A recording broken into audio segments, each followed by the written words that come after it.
as an expense, but think about them as an investment. If we use these dollars correctly, we will return Americans to their optimal health. It's a hand up we're giving people, not a handout.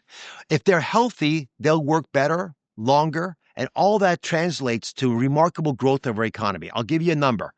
Take the average 61-year-old today, which is by the way, average retirement age.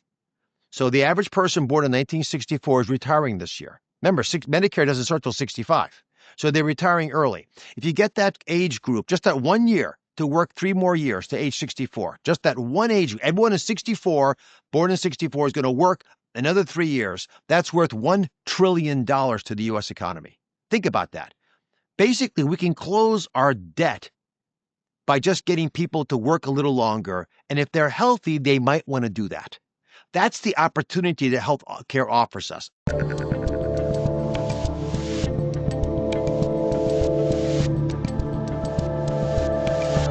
Joining me is legendary television and real-life doctor turned administrator for the Centers for Medicare and Medicaid Services, my friend Mehmet Oz. Doc, how are you? Professor Rubin, good to see you. How have you been? I'm doing all right. I have to say, you look well. So obviously, whatever you people are doing over there, are you testing things on yourself? What's going on?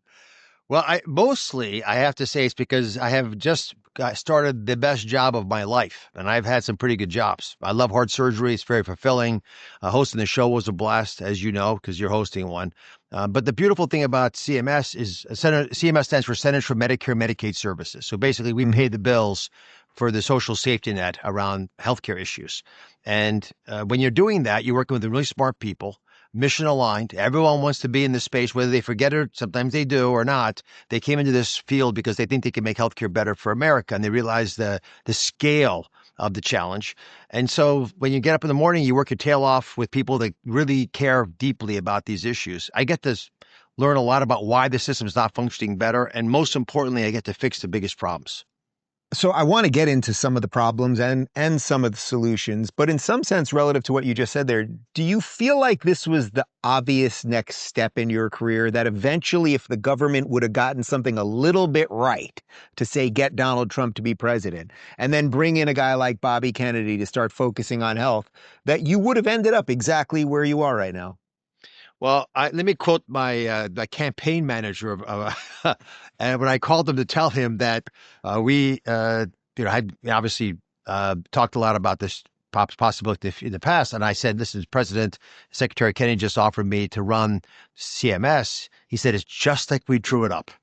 Now he said that facetiously because you can never draw up anything like this. But if I had to envision my life at this age, after having learned the things that I have and overcome the challenges and the failures that I've experienced, this is exactly the kind of position you'd want someone like me in. I think it's a great job for somebody who's been a heart surgeon already. So you've actually been in the trenches practicing medicine. I've talked publicly on national television for years about the things that I thought mattered the most, that should be on folks' radar screen. But at some point, you actually have to get into the government to address some of the longstanding challenges. And if it was easy to do, it would have happened already. I mean, unlike many debates that we have in healthcare, there's a bipartisan belief that it's the moral obligation of government, as Hubert Humphrey said, to take care of those living in the dawn of life, which is the children, those in the twilight of life, the elderly, but also those living in the shadows. That's actually in marble as you walk into our government building where Secretary Kennedy and I spend our time. And I remind everyone of that because you can believe anything you want. You may have a different way of getting to these issues, but we have to deal with these problems. And if they were easier to codify, if they were simple, straightforward financial remedies, there aren't. And we know that because even the most precious programs we have, and these are special, we've had massive increases in expenses, and these expenses take a toll on the nation. Every time we have healthcare expenses increasing 3 to 4% faster than the economy, you're putting a drag on the economy. You have to examine why that's happening, especially when, despite that investment, despite the fact, David, that we have twice as much money spent per capita on people in America for healthcare, at minimum. I mean, usually it's 3 to 4 times more than any other country. We're still falling behind other countries in our life expectancy. And the number 3 cause of death in America is a medical error. So my approach has been as a clinician, starting off with quality. The most expensive thing we do in America in our healthcare is give bad quality care. Because when you give a bad operation to somebody, you pay somebody to do a bad job, so they're not very, you know, competent. You then pay someone good at the job to fix the bad job, which is expensive, and you have to fix the complications and long-term issues. So you have many reasons why you've wasted everyone's money and you've hurt someone in the meantime. So let's get it right the first time, be better at the quality we offer. And I think that's the actual salvation of the U.S. healthcare system. We're so innovative, so courageous, and are willing to take chances to find better ways that we will be able to discover paths to better quality care, including prevention of illness, which is Secretary Kennedy's primary goal, that will actually reduce dramatically our expenses. That's actually exactly what I wanted to ask you next. How much do you guys, or do you at all, work in conjunction with each other? And I'm talking about you and Secretary Kennedy, because he's focused obviously on getting the food dyes out, getting us eating better, getting the air and the water quality be better, all of those things, which then obviously those things, when they're not right, lead to the problems that you're addressing. Are you guys, like, do you have a weekly meeting where you're like, if you can fix this, then 20 years from now we'll be able to fix this? Or is it just sort of, oh, we'll see where it goes and then I'll deal with it after? Secretary Kennedy is like a brother. As you know, we spend time together. We've talked about this publicly many times. We vacation together. It's not just me, by the way. Jay Bhattacharya, who runs NIH, Marty McCreary running FDA. We spend a ton of time together. I was with Secretary Kennedy today for an hour. Then I spoke to Jay for a while based on that meeting. And the reason I bring this up, it's not just because it's a fun, happy-go-lucky group. Bobby's called us renegades because we were all basically canceled during COVID for different reasons. But we weathered that storm and we weren't daunted by it. So nothing's going to stop us. And we talk continually because that's how you break the barriers down. One of the most harmful things in the government, especially if it's big government, federal government, is the silos. So if I want to figure out, and this just takes autism as an example, if the secretary says we need to find out what's causing autism because the president is anxious, angry, and frustrated that we haven't gotten better answers in America before his time as president even. It's just been going on for years. We've been realizing it, but we haven't answered it. So he wants an answer. Secretary Kennedy wants an answer. So how do you do that? Well, one way is to go to where the data is. Where's the data? It's at CMS because I'm taking care of the patients, right? I'm paying the bills, so I know what happens. But I'm not a researcher. Jay Bhattacharya at the NIH, he's a researcher. Mm-hmm. Well, I have to give him access to the data. Historically, that wasn't easy to do. And so you give the NIH researchers access to the data. You let them share it with the CDC, who is supposed to be giving policy advice on what to do with different causes of toxins in the environment, et cetera. And then you get the FDA involved because they're looking for new solutions to these problems. Now you actually have people joining at the hip, getting this job done, and you're actually moving in the same direction. And the brute force of that can break down barriers that allow us to get things done that couldn't be done in prior administrations. Now, I got to say, what really helps this process is we actually like each other. But it matters. Think about this. If you're, if you're going after something and someone says something that, you don't understand, which happens, by the way, I don't get upset about it. I say, well, geez, he must have had a good reason for saying that. Let me find out. And guess what? When I call up, there is a good reason usually. And if there's not, they say, I should have told you about this. And then we move on. There's bigger fish to fry than the internecine battles that so often hinder government agencies from flowing seamlessly towards the future. As I've gotten older, I've realized that staying healthy isn't just about living longer, it's about feeling good while you do it. And for me, nutrition plays a huge part in that. That's why I've started using Balance of Nature. It's an easy way to get the nutrients from 31 different fruits and vegetables without having to prep, cook, or clean. These are real, whole foods, gently dried to preserve their nutrients and packed into capsules. No fillers, no junk, just good, clean produce. They also haven't raised prices in 10 years, and they're keeping it that way. They also include a fiber and spice supplement that rounds it all out. It's a supplement designed to support energy, digestion, and overall wellness. Right now, you can make a fresh start to and receive 35% off your first order and a free bottle of fiber and spice when you become a preferred customer. Just head on over to balanceofnature.com and use code Rubin. Again, that's balanceofnature.com/Rubin.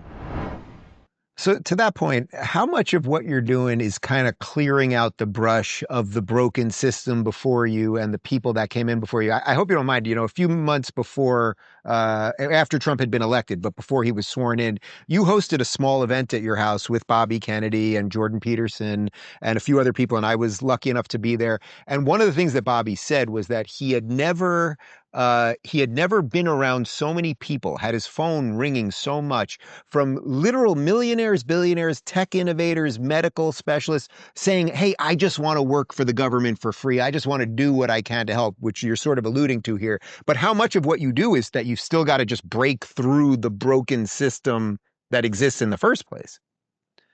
So that evening that you mentioned was one of several that we had there, and thank you for coming because you spoke beautifully at it. But if you remember, Thank you. Sly Stallone walked Thank in. you. Yeah, I will never forget. I told you, I don't get starstruck. That is the only time in my life, I think.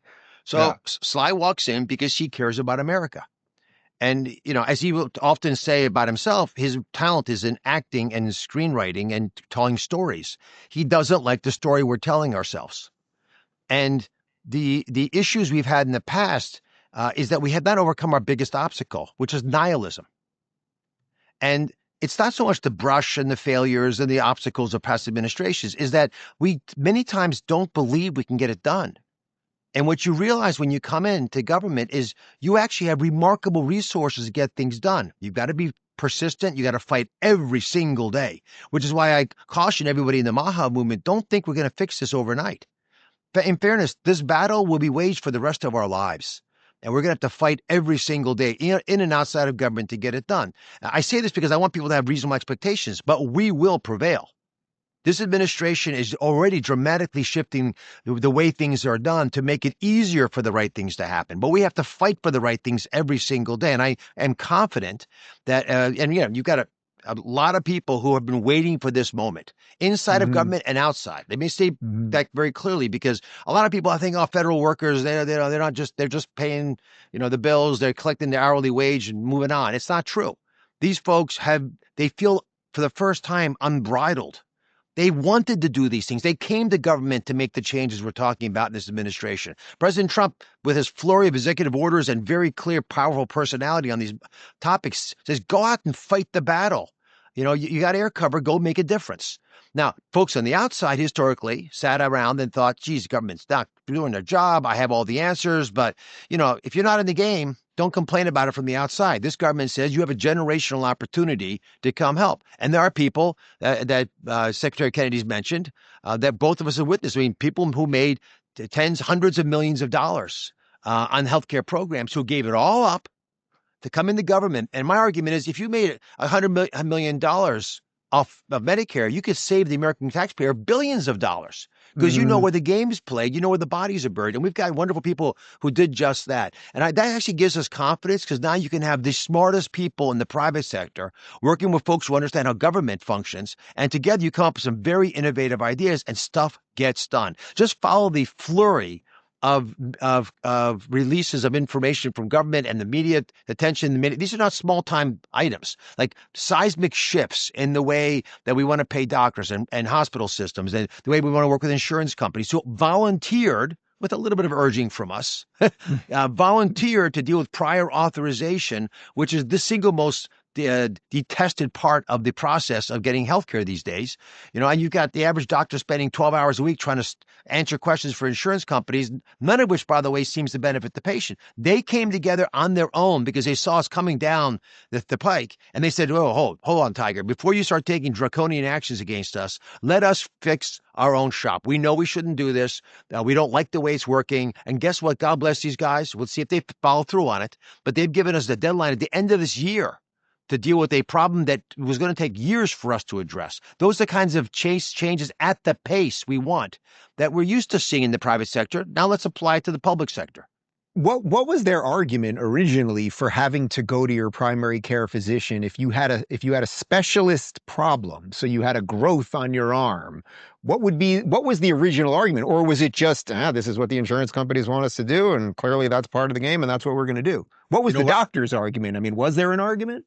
Oh, there's an argument. And this is what I've learned also. There's in any maladaptive situation, there was originally an adaptive reason for it. This is true in family dynamics, personality disorders. It's also true in government, right? So here was the problem. If I go right to a specialist who's paid to operate on me, guess what they're going to do?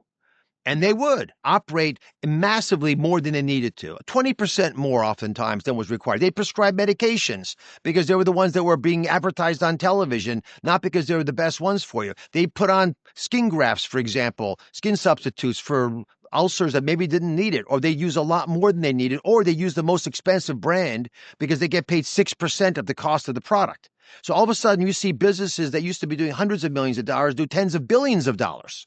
And that's because there was no mechanism of controlling this. So prior authorization initially came in just to say, hold on, Tiger. Can we just make sure that they really need this? It was done to protect the whole system, including the patient. But over time, it got weaponized. Insurance companies, not all of them, but some definitely stalled on purpose, thinking you'll go away. If I make it hard enough for you, the doctor won't do it. That's the use of these tactics that is unethical, should be criminal, and is certainly maladaptive. But the industry knows that. And once they're being caught, remember, there was a horrible murder last year of an industry executive by an assassin who used that excuse to murder this poor man. So and a lot of Americans celebrated that assassin, which is reprehensible. And so you see these things happen. And after a while, the industry says, okay, this is not working for anybody anymore. So let me just take this as an example, David, because the audience will get this. So the way it works with prior authorization is you've got, let's say, 15,000 different things that could happen to a patient. Right? And I'm going to pick 3,000 things that are the most important problems that I'm going to try to ask extra questions about, called prior authorization.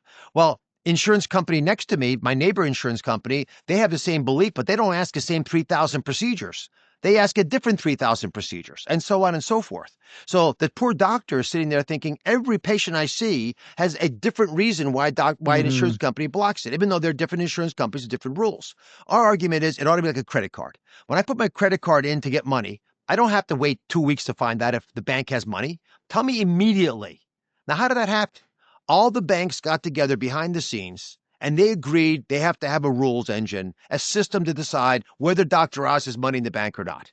Doesn't matter which bank I'm getting money from, what vendor I'm going to, what country I'm in, just the same rules. That can be done quickly, and it allows the credit card to be immediately adjudicated. So the vendor knows, whoever I'm buying shoes from knows that minute that I have money in the bank, and it's done. Everyone's happy. We want the same thing to happen with prior authorization. Reduce the number of rules. Focus on the ones that make the most sense. Either get rid of all the issues you're complaining about that don't really matter that much, just to make it simpler, and then tell the doctor and the patient immediately, in the moment, whether it's okay or not. Well, they have the ability to do that, and they're committing to do that change. And I think if it works, we'll see. We're going to audit it, and they're going to publicize it when they do it. And we're watching. Secretary Kennedy and I did a big press conference just to make sure everyone was clear what the rules were. But if this works, it's a fantastic example of government using the power to convene, to bring people together and say, we want you to be meek. Now, David, you know what the word meek means, right? Because in the Bible, it speaks about meek inheriting the earth. When I was a kid, I always thought meek meant weak. I bet you there's some listeners now who believe what I used to believe. It turns out that's not the word meek's meaning. Meek means that you're a strong, powerful person with a sharp sword, and you decide on your own to sheathe that sword, put that sword away and not use it because you got something big to do with your friends.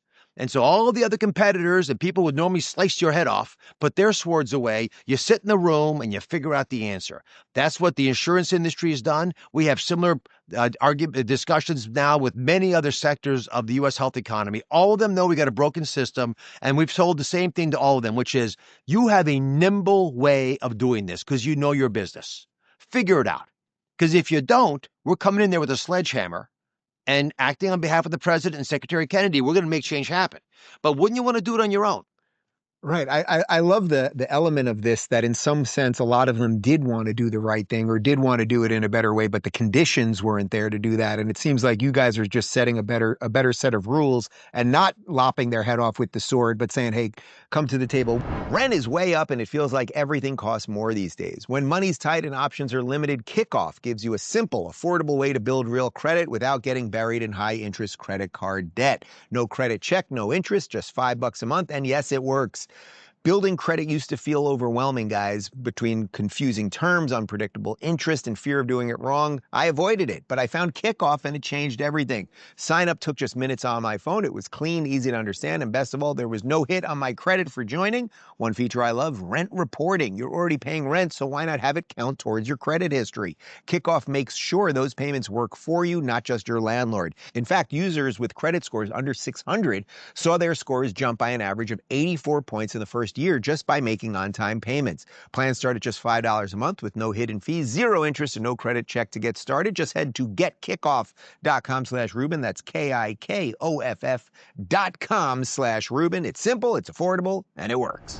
What would you say is the biggest misconception about Medicare and Medicaid? We hear Medicare, Medicaid all the time. Obviously, the big, beautiful bill and cuts to this and illegals getting this. I mean, what if you just said, what is the bumper sticker thing that people are confused by, or are the real benefits that we don't understand? Let's try it both ways. Medicare and Medicaid were created 60 years ago this week. 60 years ago, there was this dream, this vision, that you could provide a social safety net for folks who were being left out of the healthcare system. As I touched on earlier, this is especially prevalent in young kids. 53% are born to either they're in poverty or near poverty, so they get covered by Medicaid or CHIP, which is the Children's Health Insurance. You have older folks who lived a long life, but maybe for whatever reason didn't accumulate much in savings. They get left out. We have to provide older folks with health care. They need it. And you don't want people dying destitute because you couldn't do a hernia operation on them. And then you have folks who, for one reason or another, are living in those shadows that Hubert Humphrey spoke about. That's who we were trying to protect. Over the decades, there has been slippage. There has been, on purpose or by accident, rules made and changed and expectations that altered and that didn't actually allow the programs to work the way they're supposed to. So you asked me for the big takeaway. One of the big takeaways are don't think about health expenses as an expense, but think about them as an investment. If we use these dollars correctly, we will return Americans to their optimal health. It's a hand up we're giving people, not a handout.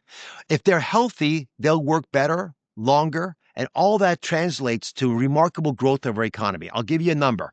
Take the average 61-year-old today, which is by the way, average retirement age.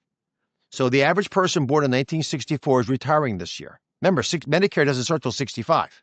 So they're retiring early. If you get that age group, just that 1 year, to work 3 more years to age 64. Just that one age. Everyone is 64, born in 64, is going to work another 3 years. That's worth $1 trillion to the U.S. economy. Think about that. Basically, we can close our debt by just getting people to work a little longer. And if they're healthy, they might want to do that. That's the opportunity that health care offers us. I'll give you one concrete example. The work requirement that there was so much fighting over. Yeah. Now, when Medicaid was created, it never dawned on anybody's mind, never crossed their mind that they would be offering free health insurance to people who are able-bodied but not working. Years later, as part of the Affordable Care Act, under President Obama, there was a decision made to allow able-bodied members of the American population to join Medicaid. It was supposed to be transient. You get on it, you get off it. Now it's become basically a trap, where you have generational unemployment. That's easy because you get health insurance for not doing anything. No one asks you to do anything. No one even asks you if you made money. You just sit there and collect the health insurance, and It was basically you're in between jobs in essence. It was just it was to hold supposed to over. be. But it's become that you never have to work. Now the guy next to you, the apartment next to you, is flipping burgers all day long, making $20,000 a year, exhausted, right? But you get the same life that he does. The poverty level is $16,000. There's no real difference, by the way, at that level. So why bother working? So what we said was, you need to engage your community.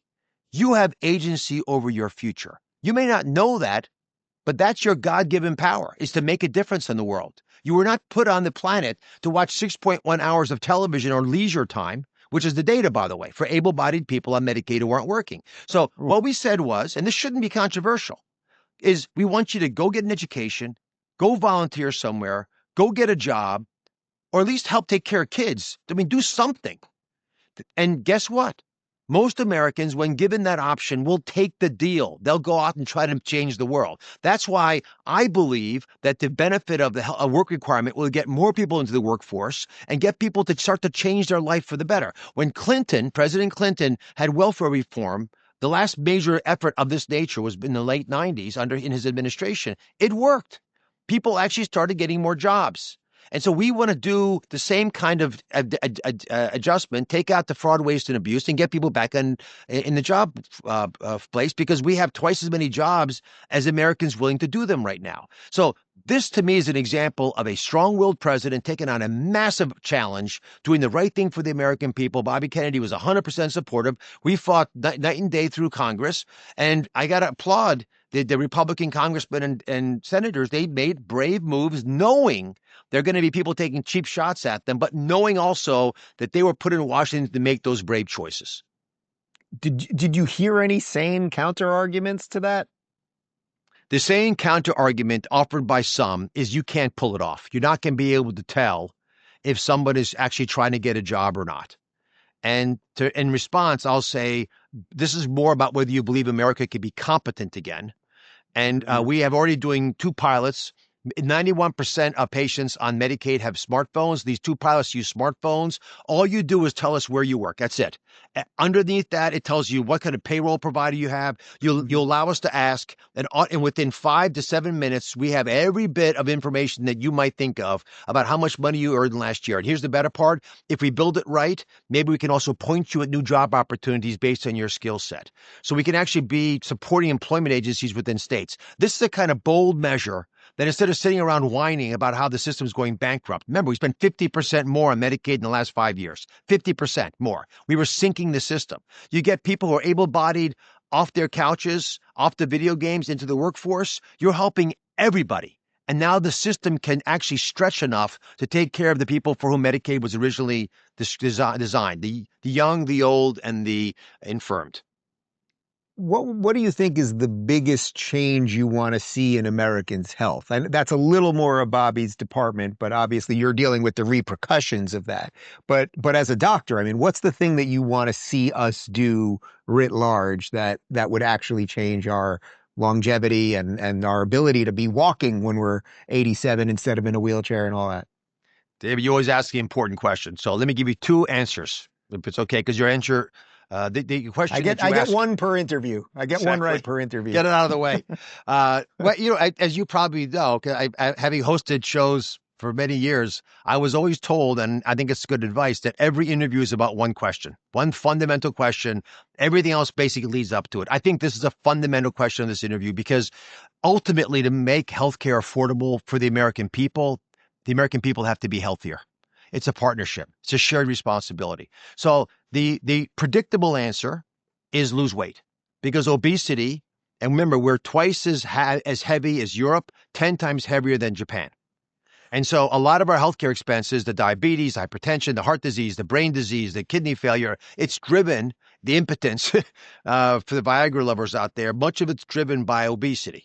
And there are things that work. Another paper came out showing that processed foods are a major driver beyond anything else we've talked about. Eat real food that comes out of the ground looking the way it was harvested. That food you can live with. And we are looking aggressively, and Secretary Kennedy has driven this, for making sure that SNAP programs, which are food stamps, that they are selectively supportive of healthier foods, that we don't serve children in schools junk food and train them and their palates, addict their palates to the kinds of junk food, sugary material that doesn't have any nutritional benefit, and cons them into thinking that's real food. So that's the obesity answer. But I'll tell you that the real challenge that I think we're going to have to, as a people, get our arms around is the mental health issue. And I'm not talking about a little bit of, I get depressed when bad things happen to me. That's part of life, and the mental resilience to get through that. There is a deep-seated disconnect that makes people feel unmoored, atomized, separate. And the number one problem they really have is loneliness. And when you're a lonely person trying to get health access or be healthy, it's hard because you don't have a backup system. There's no one nudging you along, giving you confidence, forgiving your trespasses. There's no reason for you to think that you're connected. And we are hardwired to be in community. And so when you feel on the outside, getting you on the inside to get the care you need, to take the medications you should manage, or stop eating that junk food. If you don't have any friends in life, the only tool you have to use is the one at the end of your arm, which is called a fork. And so you start using that and that's a pathology that we have to address head on. Those two issues are related. If you look at people who are really overweight, there's often an underlying emotional element that's not being addressed. If we can get that problem systemically addressed, and maybe AI will help with this by connecting the people in ways that, that doesn't replace human connection. Obviously, that's precious and God-given and important. But there might be times when we can be next to you and nudge you and say, you know what, call your sister. Don't be such a schmutt, a putz. Don't go make a phone call. Then I know she did X, Y, Z wrong, but she's your sister. Make up, and life's too short. And those kinds of interactions might be helping in the future. Guys, let's be honest. Most coffee gives you that quick little jolt, and then what? A crash, jitters, that mid-morning brain fog, and before you know it, you're already pouring a second or third cup just to make it to lunchtime. But what if your coffee did more than just wake you up? What if it actually did something good for your body, something real, something lasting? Meet Rejuvenate Coffee. This isn't your average cup of joe. It starts with premium real Arabica beans, so yes, it tastes incredible. But what makes it special is what's inside, a powerful compound called CAAKG.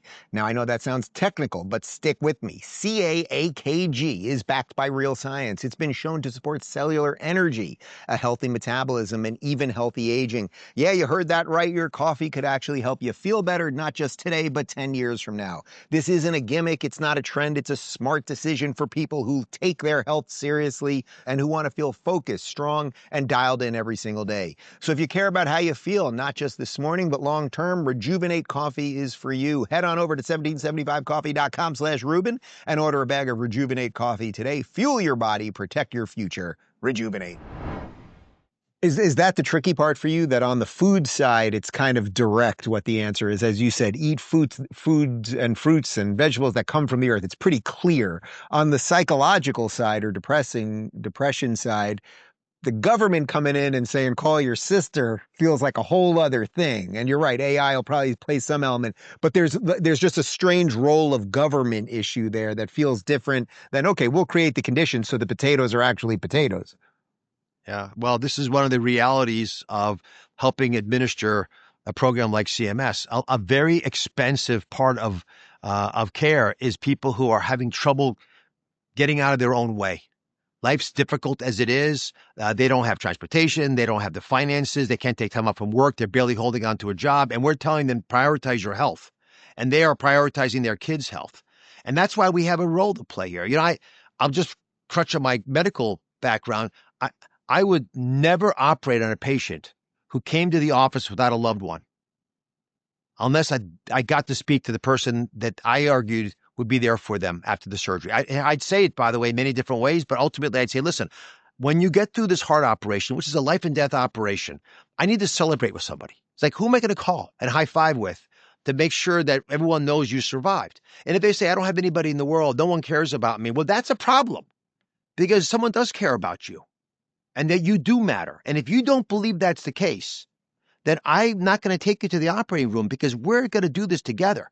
This is like a pro-am tournament. I get to operate every single day, but you're only going through heart surgery hopefully once. I can't have you functioning at half speed. And oftentimes it's having that really deep discussion, which, again, as a doctor, remember the word doctor means doctor, a teacher, right? But it also means physician, physics, science, but mostly it means medicine, which is about healing and community and connection. So if I'm going to be that last part, the artsy part of it, I've got to get you to believe in things that maybe you haven't thought about. And I'll give you an example. People will literally kill themselves for their kids. They'll give up everything. They won't take care of their body, their mind, any part of their world to sacrifice it for their kids. And I have many times been forced to tell folks, patients, remember, your kids are not going to treat themselves the way you treat them. They're going to treat themselves the way you treat yourself. So you take care of your kids, they're going to take care of their kids, but they're not going to care for themselves. So you better watch yourself. Your kids are going to model themselves after what you do for yourself. That doesn't mean that, leave your kids unguarded and unprotected. You can obviously not going to do that. But every once in a while, make sure everyone knows that you're there for yourself and you're there for them. And it's feasible to do both those things at once. Well, Doc, I can't believe I'm going to say this, but in retrospect, I think the Senate race turned out just fine because you're doing what you're supposed to be doing, and John Fetterman's the last sane Democrat. So it all worked out, and I'm thrilled that you're doing this. You know, that event that you had at your house, I left there feeling like, wow, we really could turn this stuff around. And you had your board there, and you were really asking everybody the exact questions that now you're answering right now. So I'm just thrilled for everything you're doing. It's amazing, and I got to shake Sly Stallone's hand. That's as good as it gets. So It is. God bless you. Take care of yourself. good to see you, Doc. Bye-bye. If you're craving more honest and thoughtful conversations about politics, check out our politics playlist right here. And if you don't want to miss any future videos, make sure to subscribe and hit that notification bell.